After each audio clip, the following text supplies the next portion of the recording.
السلام علیکم قدرمنو لیدونکو. په دغه ویډیو کې به تاسو ته وښیو چې څنګه کولی شو چې د بلاګر څخه پیسې وګټو، څومره پیسې ورڅخه ګټل کیږي، څنګه اکاونټ پکې جوړیږي.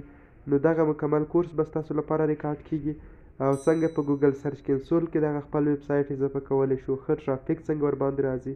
نو دا به مکمل کورس وي، خو په نن اول ویډیو کې به یې موږ زده کړو چې دا ویب سایټ څنګه جوړیږي او په ورسره خوا کې به په دې باندې هم خبرې وکړو چې پیسې څومره ورنه ګټل کیږي او څنګه خلک ورڅخه پیسې ګټي. د هغې لپاره به شارټ او لنډ لارې هم تاسو ته وښایو، خو راځئ چې اول تاسو دا زده کړئ چې دا ویب سایټ به څنګه جوړوو.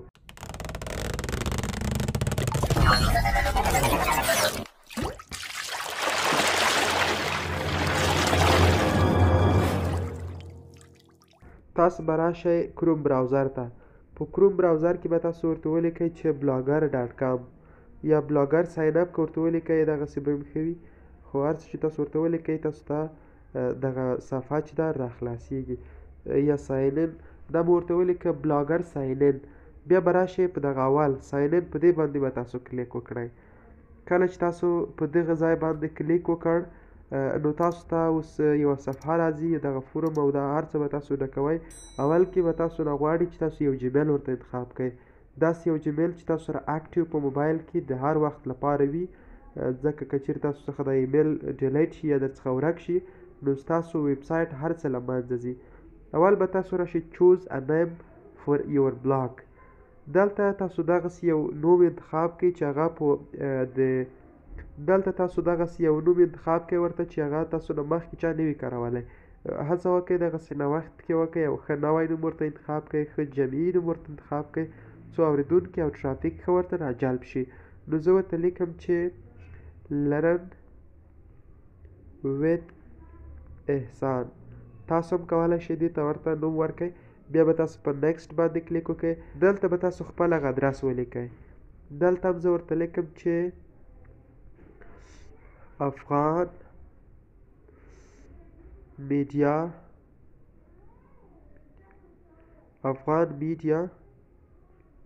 دلته به ورته ولیکئ چې افغان میډیا او پلس، افغان میډیا پلس، یعنې په دې باندې غواړو موږ اکاونټ جوړ کړو. بیا به راشئ په نیکسټ باندې به کلیک وکړئ او بیا ډسپلی نوم لرن، بیا ورته لیکم چې لرن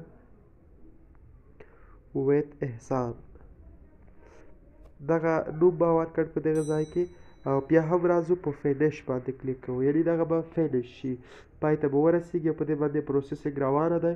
په څو ثانیو کې به زموږ بلاګر ویب سایټ چې دی ریډي شي او آماده به شي. دا د زموږ اکاونټ چې دی جوړ شو په بلاګر ویب سایټ کې. دغه تاسو ته ښکاري هغه مین صفحه ده. په دې ځای کې تاسو کولی شئ چې نوی پوسټ اضافه کړئ، دې کې تاسو هغه د حالت یې کتلی شئ، کمنټس چې چا درته کړي هغه په دغه ځای کې کتلی شئ، په دې ځای کې کمنټ لیدلی شئ. یا همدارنګه تاسو بیا ارنینګ کولی شئ، دې څخه پیسې ګټئ. هغه به د پیجز دی، لایوډ دی، تیمز دی، سیټینګ، دا هر څه چې دي تاسو به دغه زده کوئ. خو که چیرې تاسو موږ سره دغه کورس تعقیب کړئ، دغه زموږ ویب سایټ دی، تاسو ته یو ځل ښایو چې دا ویب سایټ اوس دغسې نوی جوړ شه، لرن ویت احسان. نو اوس راځو په دې باندې خبرې کوو چې له ویب سایټ څخه څومره پیسې ګټل کیږي. اول خو تاسو ته زه باید دا ووایم چې دغسې واضح موږ نشو ویلی چې په دومره لیدونکو سره تاسو ته ویب سایټ دومره پیسې درکوي، ځکه دا د ګوګل ایډسنس کوم پالیسي چې ده هغه داسې ده چې لیدونکي مربوط کیږي د هیوادونو، هغه هیوادونو چې سی پی ایم لوړ دی. سی پی ایم څه معنا؟ سی پی ایم معنا کلیک پر کسټم. د هغو هیوادونو چې سی پی ایم لوړ دی لکه یونایټډ سټیټ امریکا ده، همدغسې سویزرلینډ دی، همداسې ویسټ انډیز دی. دغه د دې هیوادونو چې دی سی پی ایم بیخي لوړ دی.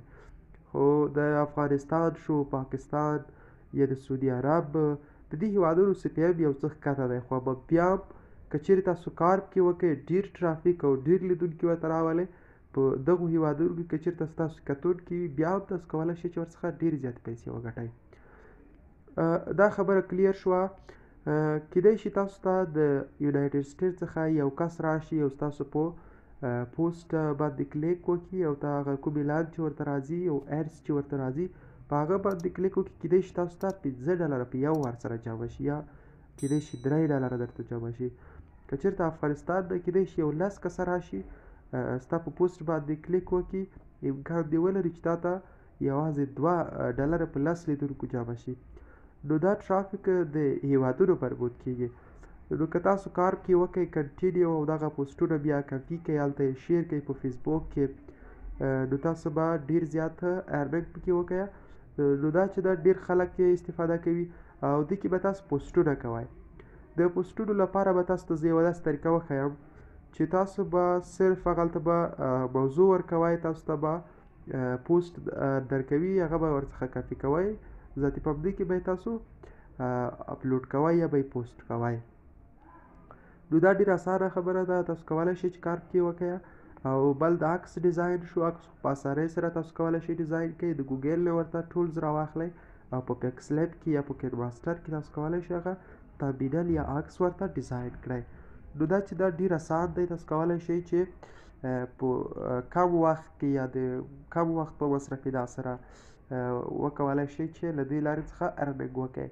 دا له یوټیوب څخه هم اسانه دی. یوټیوب کې خو به ته ضرورت لري چې مایک سیټ اپ کړي یا مثلا ته باید ویډیو سره خبرې وکړې یا هغه باید ایډیټ کړې. نو دا صرف هلته پوسټ ورته رااخله، کاپي کوه یې، په دې کې پوسټ کوه او ارننګ ورڅخه کوه. نو دا که چیرې تاسو هم غواړئ چې په رښتینې معنا سره په واقعي معنا سره له انټرنیټ څخه ارننګ وکړئ، نو زموږ همدغه پوسټ نو زموږ همدغه کورس در سره تر اخره پورې تعقیب کړئ. تر دویمې ویډیو چې زه ستاسو لپاره راځم د همدې کورس بیا در څخه اجازه غواړم. د الله په امان.